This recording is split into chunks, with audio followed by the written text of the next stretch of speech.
What's up, everybody? Thank you so much for tuning in to Conversations with a Coronavirus Survivor. I'm Marielle, your host, and I am so grateful that you're here. We here at Hope TV, sorry. We are so grateful that you are tuned in. I'm just so excited. I can't even control my language because I'm really excited about today's topic. We're actually going to do a medical update. And as you all know, um, coronavirus it started, I think, in early March. And here we are in July, and we're still in the middle of this thing. So we're kind of going to do a debrief of where we started and how we got to this point, and what we can do to still be safe, what we can do to make the best decisions about our health. As we say all the time around here, we want to make sure that we are educating you, informing you, and that you just have all of the resources and information that you need in order to make the best decisions about your health and the ones of your family members and your community. So it's not just about us as individuals, it's really about our community and that we're making sure everybody is safe. So I'm really excited because today we have Dr. Tameka Blake, and she's going to be walking us through the medical perspective of what she's seen, of how we started and how we got to this point, and then just how we can definitely just keep ourselves safe. So would you just help me welcome Dr. Tameka Blake to the show? There she is. Hey. Hi. Hi, how are you? So Thank you for having me. I'm wonderful. Listen, I'm so excited to just talk to you because a lot of us just want to know what in the world is going on. Started this thing in what, late February, early March, and hmm here we are, and it's still happening. And it Still feels like we here. have been in the same spots for months. So just kind of walk us through how it started and kind of in that early March moment and when we start hearing Yeah. about this thing, coronavirus, and just kind of walk us through what you have seen, um, whether there's been any changes or are we still in the same spot that we were when it first started. So just kind of walk us through that. So initially, it was just what's really going on. When coronavirus showed up in the United States of America, we were just thinking initially it was just a virus from another country. And when it actually came here and we were all being affected, the cases started to rise in certain areas. So we know about in New York, it was the epicenter, and there's been so much traumatization in that area, particularly, and there have been other areas that's been affected. And with the testing, there's been issues regarding getting tests and all of those things. So it was really education. I call that what is coronavirus? What's COVID-19? Everyone's learning about it, trying to figure out, is this a real virus? Is this something we should be worried about? Who's getting sick? Initially we were told that a certain population is being affected, basically, the elderly, anyone that has an immune system that's compromised, and those are the biggest players in terms of the patients that need to be concerned about. And there were obviously some patients that were younger that were being affected, but there's so much to learn. So what's interesting is, well, something you said, it's been months, but it seems like a lot hasn't changed. And that actually is true. Things have changed, but there's still some things that we're still struggling with months later. And that's where, it's interesting. So what happened is we saw a peak, like most states had an area like where cases were low, and then it kind of went up to high, and then we were expecting it to go down. That's what we expected. Summertime, we said, okay, the cases are going to go down. There's not going to be as much cases. Sure enough, it's summer and the cases are still up. And this is what I call the second round of wave one, because I've heard some people say, well, are we in wave two? Absolutely not. We are still in that first area. What's happened is the cases went up, they started to go down, but then they kind of leveled off. They've stayed. Like we've been seeing a same amount of cases on a day. In some places gone up. And that has to do with what we did, right?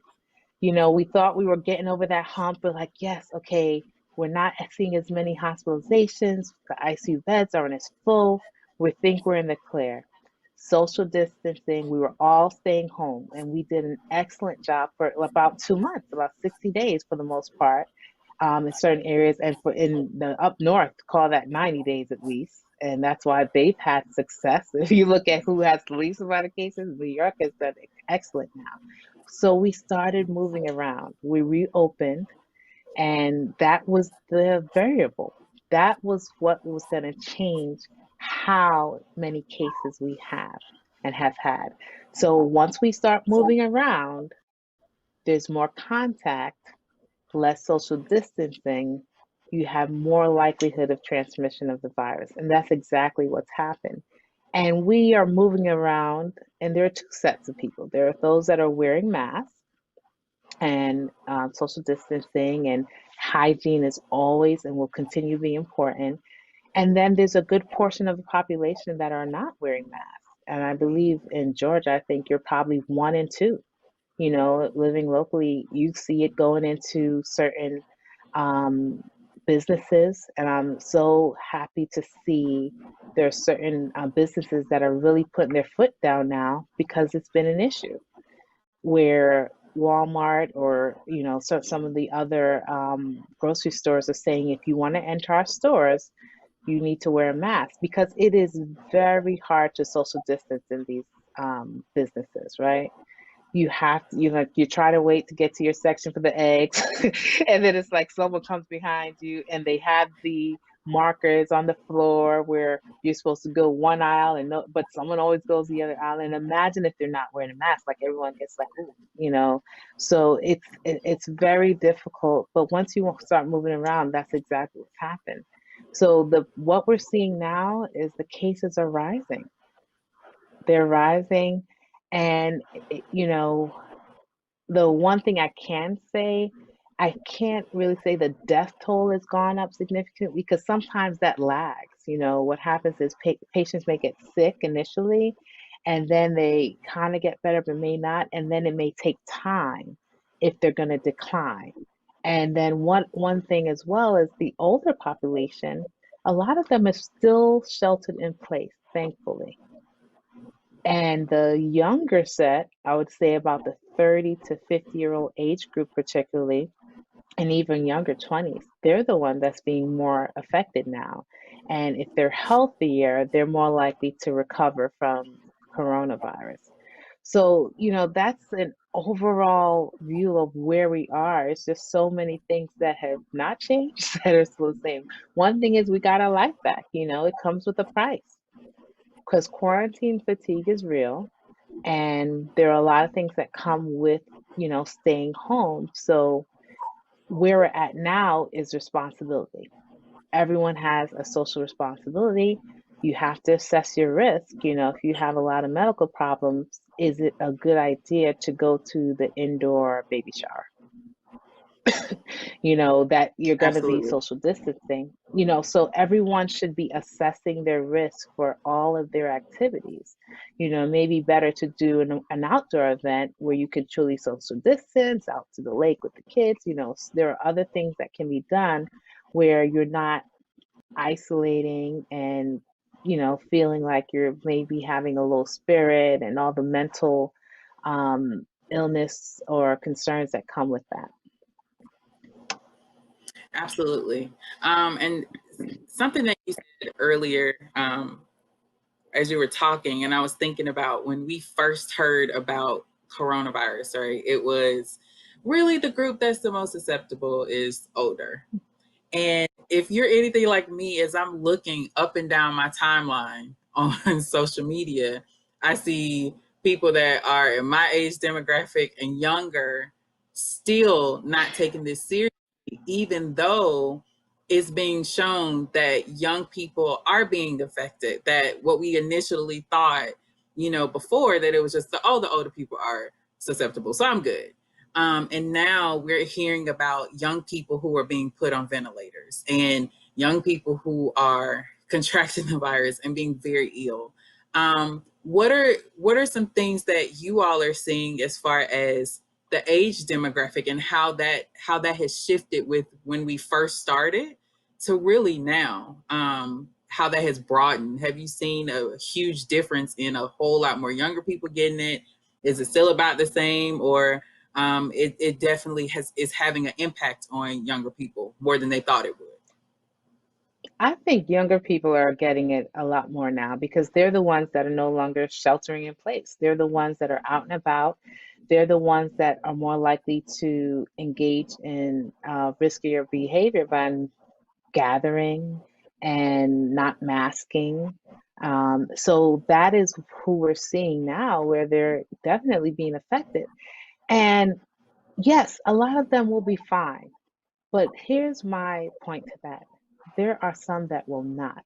When you are in your mid 20s and you could run up the stairs without a problem, say you forgot something, you got to run upstairs in your room to get your keys, and now you can't, that's a problem. Now think about this. What happens if it's a month later and you can still no longer do that? What happens if it's 2 months later and you still can no longer do that? There is a part about this virus that has yet to be told. And this is something that I've personally seen, and it hurts my heart because there are so, and it particularly in our community, in the Black community, and they were fine. They may have had no medical issue, and now everything is a chore. You're talking someone that used to be able to run a mile, and getting up the stairs, it's like, I feel like I'm about to pass out. When you're in your mid 20s, your 30s, your 40s, when you were walking around, you could run circles around folks, and now all of a sudden you can't get up a few flight of stairs without feeling winded, but you're okay, meaning that you have not required hospitalization. But now, for some reason, your lungs are not at the same capacity that it was. There are some people who are being affected for months that have not quite recovered. What if that's you? Are you willing to take that risk? Are you willing to put yourself in environments or to not mask and, where you can't social distance just to see if you're the person gets it and recovers? And what happens if you don't? There are some people, I know that there are support groups on like social media for like COVID-19 survivor groups where people are still short of breath who got it in March or July. So they have like this subtle lung disease. So we don't know if COVID can lead to chronic lung disease, because a lot of times COVID lung, what we call it in the medical field, particularly have a particular appearance on your imaging, like your CAT scan or your chest x-ray. And a lot of these people are getting what we call this like pneumonia or double pneumonia. And it looks more of a different pattern with this ground glass appearance. What happens if that pneumonia is still there a month from now? You're like, man, why are they still having pneumonia on the x-ray? That's why they're so short of breath. And you're 22 and you used to run track. Or you're 18 and you were a star basketball player. Or you're 30 with 3 kids and you can't even do the normal things you need to do with your babies. So that is my plea, right? For really in the public, when we think we're not being affected. If that's you, that changes your life, right? Because you're being told, like, I'm the doctor that says, I don't know how long it's going to take for you to get better. Because we don't know. That is the novelty. That's what makes coronavirus different. That's why it's a novel coronavirus, new. Because there's so much we don't know. We'll be studying this for years to come. Absolutely. So I compare it to the 9/11 World Trade Center. For all of those essential workers, all those firefighters that walked into the buildings, and then 10 years later, their lungs are not the same lungs that they had. A lot of them have had cancers or whatever they were exposed to when and have had to deal with this for like have chronic lung disease. So is that what COVID's going to do? We have no idea. So if you can do anything to decrease your risk to not get the virus, I'm willing to do that. Whether it's social Absolutely. distance, wear your mask, and hygiene. Absolutely. Yeah. even right here on the show, we've talked to people who have survived it, but they are still dealing with the lingering effects of it, right? So, and you don't know, Hmm. and everybody's been different. You don't know how it's going to affect you. You don't know how that's going to appear. You don't know what way that's going to look like. And so, yeah, it's been frustrating seeing, especially like I say on social media, everybody's like, "Oh, we're just back to life as normal," and it's like, no, we're not. Like, Not you everybody's still, normal. it's like we still need to take precaution. You know. So I want to talk to you about when we first started hearing about coronavirus was a thing. Um, we did not have testing, and that was a huge concern in the country, right? And there was a push, like from the, especially from the medical community, it's like we are overwhelmed and we need testing. We need Hmm. to be able to diagnose them so we know what to do next.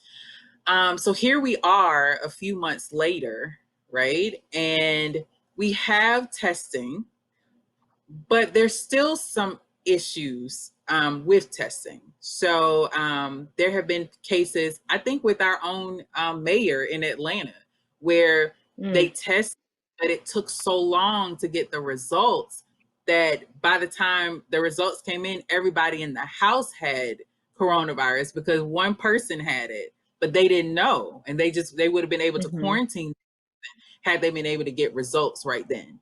So let's kind of talk about the advancements of testing and where there is still room for improvement that you're seeing from your end. So testing is huge. And I think, and that's where looking at where we've come, I feel that we're lacking because when we started, how to get a test was like I was telling patients, right now, I don't have any resources for you. I don't know how to get you tested. You know, a lot of patients were only being tested if you were being admitted to the hospital. If you're being admitted to the hospital, then your oxygen, you know, because COVID affects your lungs and your respiratory status, your oxygen is obviously being affected, whether you're in a ventilator, and the capacity of testing was not adequate enough to test everyone. 4 months later, we still don't have adequate testing. That's an issue. That's an issue. That's why the Mayor Keisha, has to be in the situation she's in where it took so long. You know, yes, they have different labs that are doing it, but here's what happened. So we had our initial cases, they got a handle on testing. So there was no testing. Then they started to test. And then the different labs started to take care of that and they got a handle on it. Our peak went up. We were able to handle it. Then our cases started to go down. They could handle the volume. Now that the cases are rising, particularly in Georgia, than it was even before months ago, it's volume. You can't handle it, right? And that's not even the labs. Look about the testing sites. So Georgia has free COVID-19 testing sites. And if you go to, there's a website where you fill out a questionnaire. I think it's covid19.dph.ga.gov, which I have had an issue with because even Googling that is a chore. It should not be an issue to find how to get a test. Like, you know, I had to save that website and I've shared it with others. I was like, when I go, it tells me the testing site, but I don't know how to get to the questionnaire. That should be like flashing on how to get to the testing site in Georgia. So they Exactly. have testing sites all over Georgia now. So that's where we have done better. So typically, if you go and get tested with those testing sites, it takes about 48 to 72 hours to get your results. And it's a very efficient process. You go, they do a swab up the nose, and then they give you your barcode and you'll get an email link or they'll call you if you're positive. So now you go on that site. So I know someone who went on the site, say the 14th, to schedule a test. You know when they got when to come in? The 27th. What's that going to do? In Georgia. They went on the website the 14th to schedule a test with symptoms. So they filled out the questionnaire, said, I have symptoms, I need a test. They said, come to get your test July 27th. That's 13 days. You can be recovered by then. That's a problem. That is a huge problem. So now that the cases have increased, the ability to keep up with the volume of testing in a timely manner is an issue, right? And then that's not even talking about what the mayor went through, where getting your test results back can take some time. 4 months later, this should have been figured out. Now, if you go to emergency room, a lot of emergency rooms are still not testing patients with symptoms, and that's been a huge patient dissatisfier because they're like, you're telling me I have COVID, you're telling me potentially you have symptoms, but you are not going to test me. Now you're saying go on the website and get a test.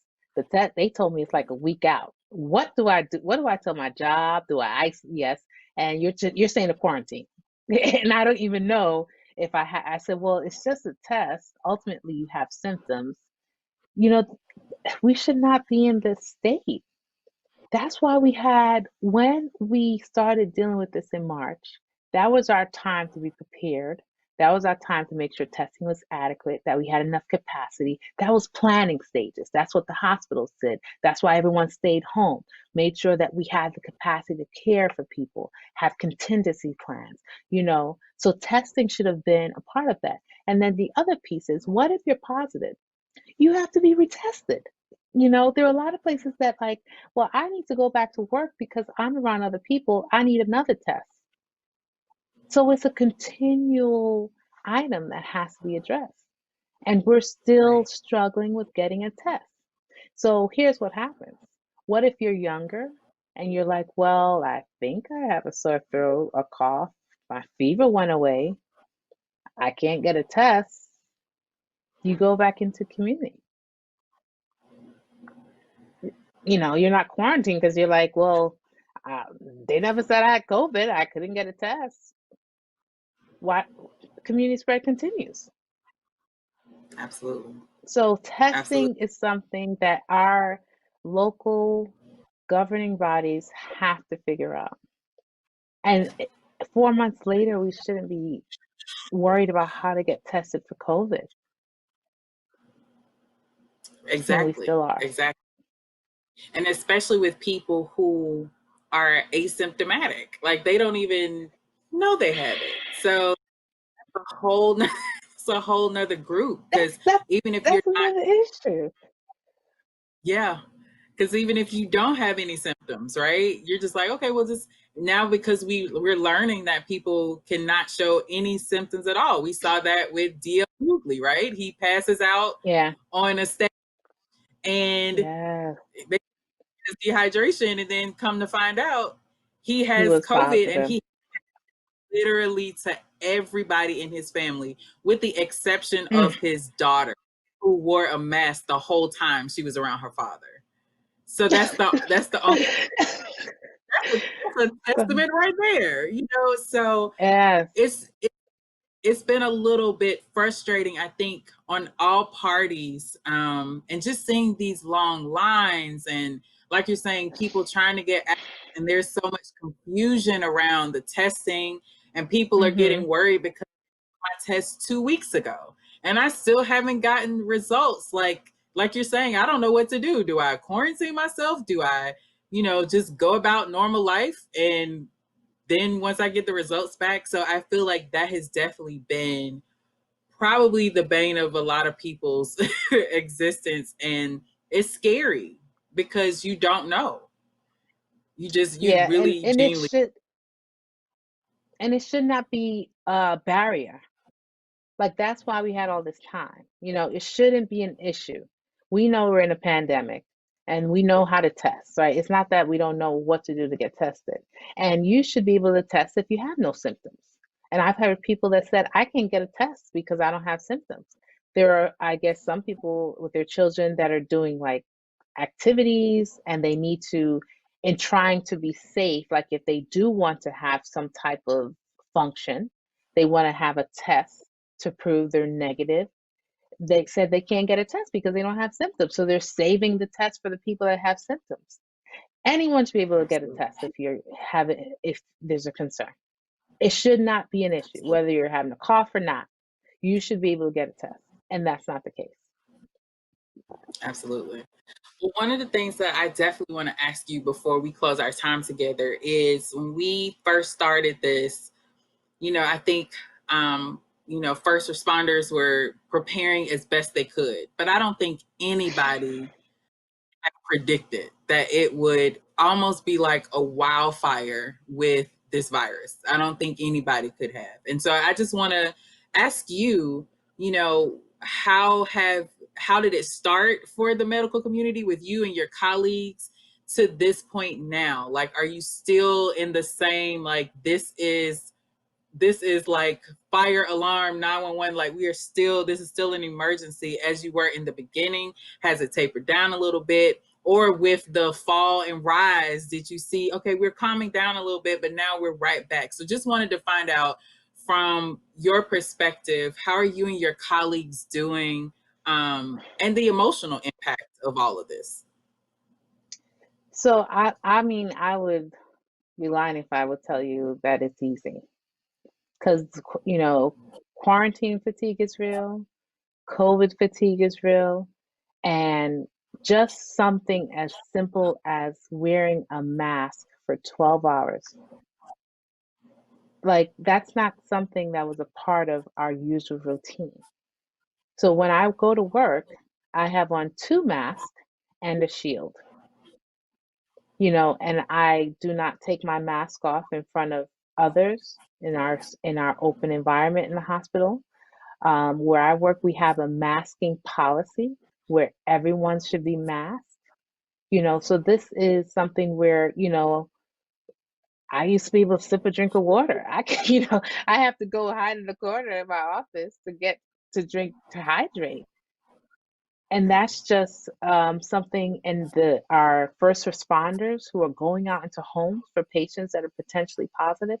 They're having to do the exact same thing in their full PPE to stay protected. And doing that for months is tiring, so it's so, when I tell you, I don't know when I will be able to work without a mask again. And I go outside into my local environment, and there are people who are just wearing masks, and those are who are not. It's so difficult, right? Where there are people who are still thinking this is a hoax and it's not real, and we're living it every day. And we're seeing people that are coming in. So yes, initially we were like ready to go. Yes, we're going to be able to take care of COVID patients. But then I call it the gift that keeps giving. Typically when you have any type of disasters, whether it be hurricane, it's like over and you're having to deal with the aftermath. There's no aftermath. It keeps going because they keep coming. And you had a peak and now they're down, and we are having just as many cases or more now. So it's even harder now because we're seeing so many patients that you're having to gown on, gown off. It's just trying to stay safe for yourself and your family, keep each other safe at work for your staff, keep patients safe and their family. It's a lot. It's Oh my really goodness. heavy. And I don't think we have begun to deal with how heavy it, because we're just right now we're just in the act. We're just doing.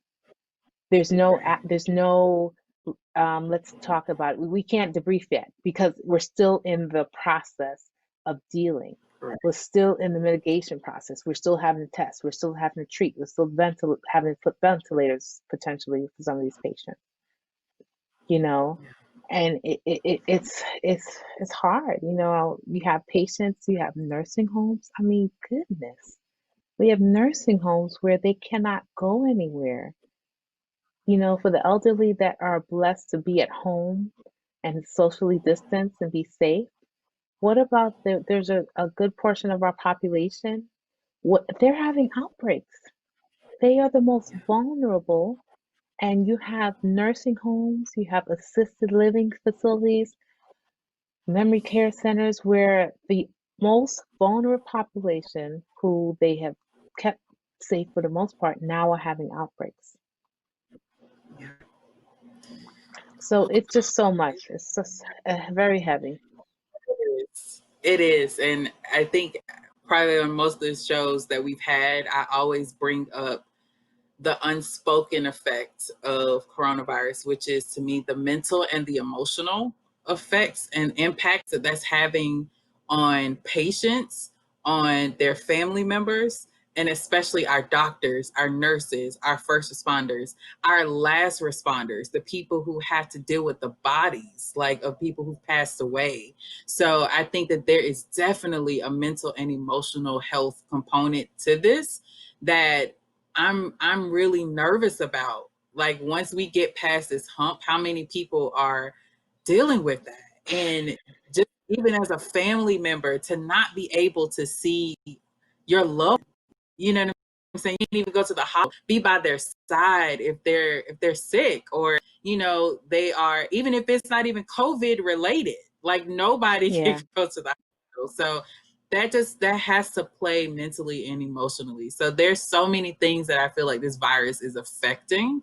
That's not just the body, but it's even people who've not contracted it, if they've had a loved one who has, or they have a loved one that is a first responder or doctor or nurse or a part of the medical team, or even the people that are cleaning the hospital. Like there's so many factors to this thing that Yeah. I'm concerned about it. I'm very concerned about it. So we close our conversation. What is one last thing that you like to leave with our audience today as we continue to wade through these waters of coronavirus? So I think personal responsibility is so key. I think we all have within us the ability to have this personal responsibility for the greater good. And if wearing a mask may help to decrease the spread of the virus, we should do that.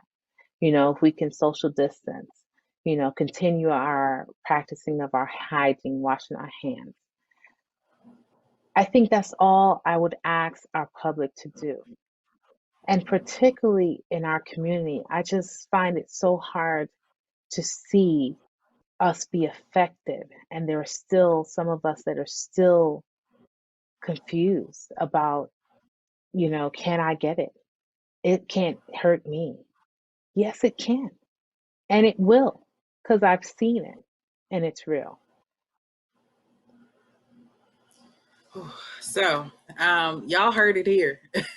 Take care of yourselves. Remember that you wearing your mask and social distancing isn't just about you, it's about loving your neighbor, Yeah. right? Bible. Like it's loving your neighbor enough to take care of yourself. Put on a mask, social distance. It may not feel comfortable, but trust me, you guys, it's so worth it.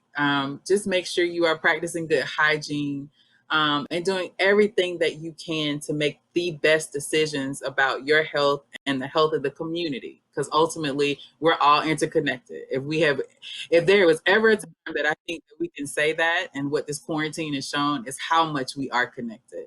So be concerned about yourself, but also be concerned about your neighbor. Thank you guys so much for tuning into today's show. I really hope that you gain something from it. We will see you on the next episode. Until next time, peace. Bye.